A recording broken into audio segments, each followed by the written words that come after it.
On a tenté de saboter la plus belle œuvre gay. Je te rassure immédiatement, Mariah Carey va bien. Non, ce qu'ils ont tenté de saboter, c'est l'œuvre Pink Narcissus, un film sorti en 1971, un film aux images homo-érotiques et qui a été littéralement arraché à son créateur, James Biggood. Pour comprendre ce qui s'est passé, il faut qu'on fasse un petit bond en arrière et qu'on retourne dans les années 60. James Biggood, à ce moment-là, c'est un jeune photographe qui vit à New York et qui cumule plusieurs casquettes. Il est costumier à Broadway le jour, il est drag queen au Club 82 la nuit, et il enchaîne les petits boulots sur les petits boulots. Mais en 1963, il se lance dans un projet complètement fou, le projet de toute une vie, créer le plus beau film gay de tous les temps.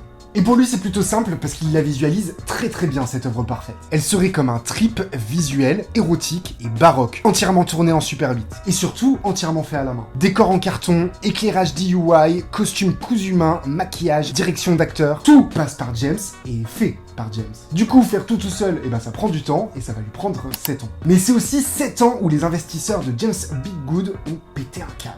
Et à un moment, ils sont vraiment au bout du rouleau, ils reprennent le film, ils finissent le montage rapidos, un peu comme ils veulent, et ils sortent le film, évidemment, sans l'accord de son créateur. Et James Biggood, il est tellement furieux qu'il demande à être crédité anonymement. Et cette fois, c'est 30 ans. Presque 30 ans où personne n'a su qui avait réalisé Pink Narcissus. C'est en 1999 qu'on va enfin découvrir la vérité. En fait, il y a des chercheurs qui sont tombés sur des photos qui ont été publiées dans un magazine gay underground à la fin des années 60 et qui vont faire le lien entre l'univers artistique de ces photos et le film Pink Narcissus.